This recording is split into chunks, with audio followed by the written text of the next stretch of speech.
Hai, gue mau jelasin soal memaafkan. Ya, di dalam spiritualitas itu dijelasin dari level 1, kedua, dan ketiga. Sebenarnya ini berantakan nih. Mestinya dari 2 ke 1 gitu kan. Jadi kita kan kalau ada di level katakanlah narsisistik ya, yang belum mendewasa banget, yang belum healing, kita ada di level 1 dan 2. Memaafkan dan tidak melupakan, memaafkan dan melupakan. Gue pernah ada di 2 fase ini. Yang paling lama adalah di fase yang 2, nomor 2 gitu. Kalau yang nomor 1 ini terjadi ketika gue sudah kerja. Ya, karena gue dikasih tahu sama bos gue, mantan bos ya. 2 bos ya. Di tempat yang berbeda, waktu yang berbeda. Maafin, tapi jangan dilupain kesalahannya gitu. Jadi pelajaran kan. Tapi karena gue healing nih, menjalani proses healing, gue belajar untuk nomor 3 nih. Jadi yang nomor 3, memaafkan dan melepaskan. Benar-benar melepaskan nih, benar kita udah nggak peduli lagi sama orang itu, dalam artian ya gue sayang sama lo, gue menghargai lo sebagai manusia, tapi gue tidak ingin lo ada di hidup gue lagi. Nah, energi lo negatif. Sebenarnya gue sudah positif, gue sudah healing nih. Gue sudah memperbaiki pola pikir gue bahwa tidak akan menoleransi kesalahan yang sama. Misalnya lo bohong sama gue, lo berkhianat,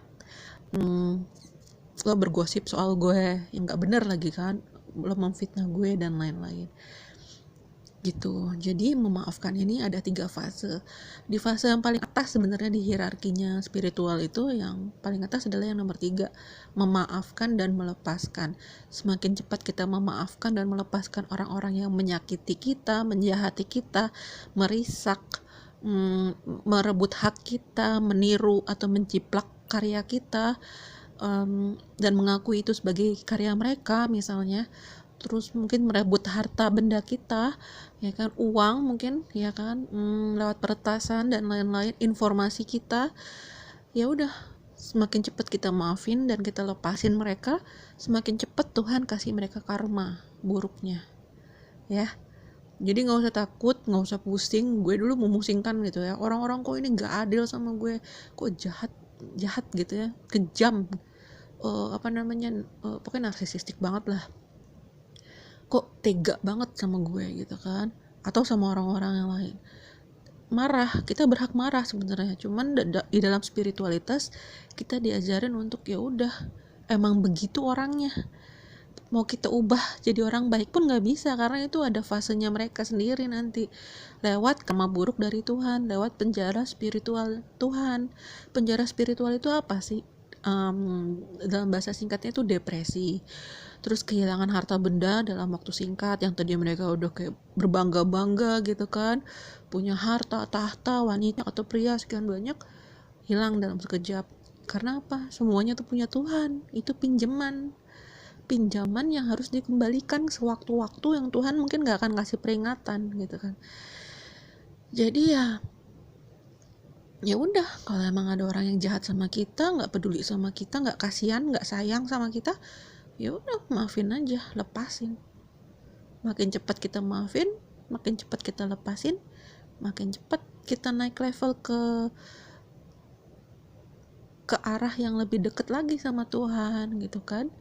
Terserah. Makanya kalau mengakui bahwa kita sayang sama Tuhan tapi kita nggak bersedia dilucuti semua harta benda kita, pasangan kita diambilin, anak-anak kita diambilin, ya berarti bukan sayang Tuhan, kita sayang dunia, kita sayang manusia, kita sayang sama ego kita, ya kan. Ini emang gak enak sih, cuman ya itulah yang terjadi.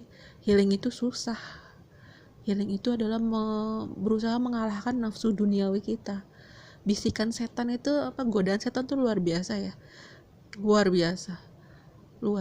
Jadi kayak semakin kita ngalah, ya maksudnya ngalah dalam arti ngalah ke Tuhan ya, bukan ngalah ke manusia juga. Maksudnya ngalahnya tuh ngalah, ya udahlah, terserah Tuhan, ambil aja, mudah-mudahan diganti dengan yang lebih baik, mudah-mudahan dengan kejadian ini aku bisa masuk surga, ya kan. Mudah-mudahan dengan hal ini aku jadi bisa disayang sama Tuhan, bener-bener Tuhan tuh ngelihat aku orang baik gitu. Jadi ya itu, ini di tahap yang paling dewasa, nomor 3 ini. Kalau misalnya lu katakanlah lu udah umur 60 tahun gitu kan lo ya, nanti ya umur 60 tahun tapi lu masih belum bisa memaafkan, lu lebih parah lagi, lu ada di level 0 tuh. Belum bisa memaafkan masa lalu lo, orang tua lo, teman-teman lo, mantan pasangan lo, gebetan lo, pasangan lo, anak-anak segala macam, lo masih ada di level 0 yang bahkan gue nggak bisa nulis itu di sini karena itu belum memaafkan. Susah lo memaafkan orang, apalagi yang keji sama kita, yang niatnya itu jahat, yang pengen menculik, yang pengen merebut harta benda kita, yang ingin merebut uang kita, yang ingin merebut karya kita. Itu salah, itu sulit banget, sulit. Tapi kalau Allah atau Tuhan mengizinkan, Tuhan yang mau ya kan, Allah yang mau, ya mau gimana ya kan, ya udah resiko apa ya namanya ya, silakan diambil, tapi mudah-mudahan diganti dengan yang lebih baik gitu.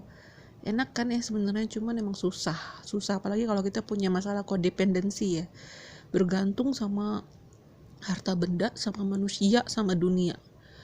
Itu susah. Makanya orang-orang spiritualitas itu gue rasa luar biasa sih sabarnya mereka. Hidup sederhana itu mereka jalanin bener-bener kayak ya udah gitu kan. Buat apa lagi sih gue komplain, ngeluh-ngeluh, marah-marah sama Tuhan ya, atau juga Tuhan pengennya gue maunya Tuhan tuh gue begini gitu kan. Walaupun gue usaha semaksimal mungkin, kalau Tuhan gak ngizinin ya bagaimana. Tapi nanti gue gak usahain, suatu saat Tuhan kasih gue sesuatu yang di luar dugaan gue yang indah banget, ya alhamdulillah juga ya kan. Itulah, makanya syukuri aja lah apa yang ada ya, termasuk memaafkan dan melepaskan orang-orang yang jahat ini, siapapun itu, siapapun, termasuk diri kita sendiri ke orang lain. Kita mesti bisa memaafkan diri sendiri. Oh, gue pernah ngomongin orang, gue pernah gosipin orang, gue pernah fitnah orang, gue maafin diri gue sendiri, maafin ya gue gitu kan. Maafin kalau misalnya gue punya kata-kata yang kejam, yang kayak nggak pakai mikir gitu kan, maafin ya gue yang masa lalu gitu. Oke, mungkin itu dulu. Semoga bisa cepet healing kalian semua. Oke, makasih ya.